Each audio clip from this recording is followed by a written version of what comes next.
네, 전해드린 것처럼 한국과 아랍에미리트의 자유무역 협정을 계기로 국내 경제에 제2의 중동 붐이 올지 관심이 쏠리고 있는데요. 관련 내용 석병훈 이화여대 경제학과 부교수와 함께 자세히 짚어보도록 하겠습니다.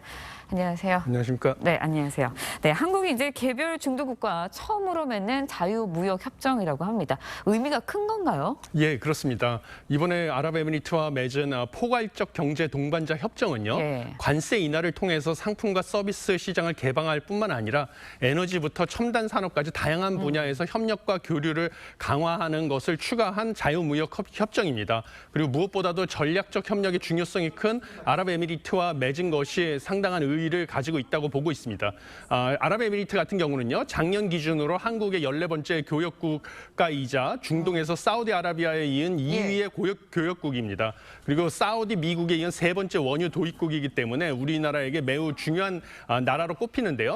이 세파라고 포괄적 경제 동반자 협정인데요. 이게 발효되면 앞으로 향후 10년 이내에 상품 품목수 기준으로 90% 이상의 시장을 상호 개방할 예정입니다. 네, 어떤 분야가 가장 큰 혜택을 보이게 될지 그 부분이 좀 관심이 쏠리고 있는데 어떻습니까?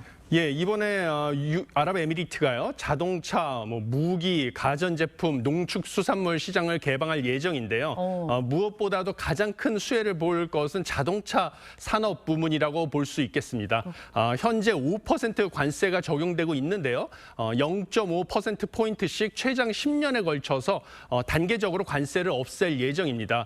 그러면 근데 작년에 한국의 UAE 자동차 수출액은 4억 8,300만 달러였는데요. 그 전해보다 43% 증가하는 등 빠르게 수출이 늘어나고 있었습니다. 근데 현재 일본 자동차가 아랍에미리트 내에서 시장 점유율을 가장 많이 차지하고 있는데 이런 관세 인하로 인해서 한국 자동차의 가격 경쟁력이 향상이 되면 아랍에미리트로의 자동차 수출이 크게 늘어날 것으로 전망됩니다. 네, 아랍에미리트 하면 그래도 오일머니가 가장 먼저 떠오르잖아요. 그러다 보니까 원유 분야에도 가장 혜택을 많이 보지 않을까라는 생각이 듭니다. 여기 분야에도 관세가 좀 내려갈 수 있나요? 예, 그렇습니다. 이번에 10년에 걸쳐가지고요. 원유에 부과되는 관세가 3%인데요.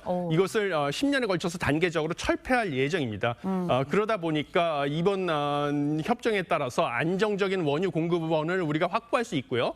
국내 특히 정유산업, 석유화학산업에서 원가 경쟁력이 개선되는 효과를 얻을 수가 있습니다.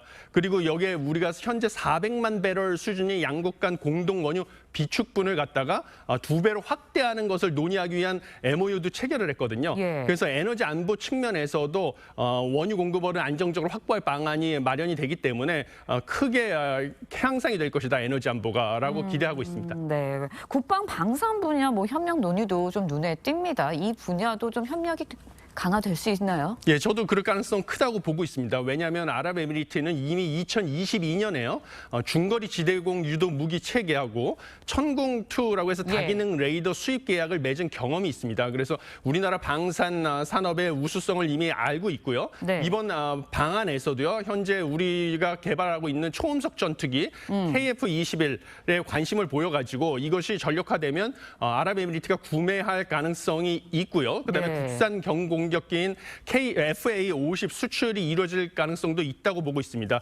그것뿐만 아니라 아랍에미리트가 우리 군이 개발을 완료한 장거리 지대공 유도 무기에도 관심을 보이고 있고요. 그다음에 한국형 미사일 방어 체계에도 관심을 보여서 이것을 도입할지도 가능성도 크다 이렇게 보고 있습니다. 네, 수출로도 좀 이어질 가능성이 큰 것 같은데 양국 정부가 이제 제3국 원전을 공동 개발하기로 파트너십을 맺었다고 합니다. 제2국 그러니까 다른 나라에서 원전 수출 신화도 좀 기대해 볼 수 있지 않을까라는 생각이 드는데 어떻습니까? 예, 저도 그럴 가능성도 있다고 보고 있습니다. 왜냐하면 우리나라가 아랍에미리트에 원전을 최초로 수출했기 때문입니다.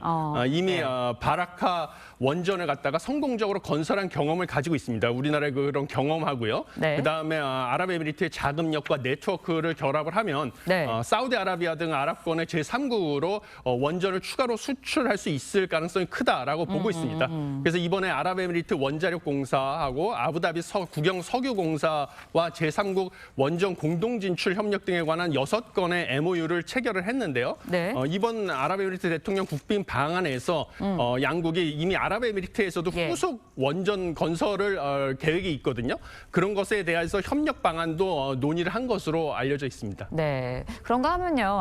아랍에미리트가 다른 국가들에게 개방하지 않았었어요. 예. 그동안은 온라인 게임 서비스를. 그런데 우리나라에게 최초로 개방을 했습니다. 그렇다 보니까 이 분야에도 굉장히 호재가 있지 않을까. 우리나라도 또 게임 강국 중에 하나지 않습니까? 그렇죠. 그래서 여기에도 좀 기대가 되는데 어떻습니까? 예, 그렇습니다. 이번에 특히 게임 시장을 개방을 최초로 허용한 네. 점이 눈에 띄는데요. 그러면 국내 기업들이 중동 지역 게임 서비스 공급이 훨씬 수월해질 것으로 전망을 하고 있습니다. 그리고 그 규모도 상당히 큰 것으로 알려져 있습니다. 2022년 기준으로요. 아랍에미리트의 비디오 게임 시장 규모는 약 8억 달러 수준이고요. 그중에 소프트웨어 시장 규모만 4억 5천만 달러 수준이기 때문에 네. 국내 게임 산업에서도 크게 수혜를 볼 것으로 전망하고 있습니다. 네, 알겠습니다. 굉장히 기대가 되지 않나라는 생각이 듭니다. 오늘 말씀 이화여대 석병훈 경제학과 부교수와 함께 잘 들었습니다. 여기까지 듣겠습니다. 감사합니다. 감사합니다.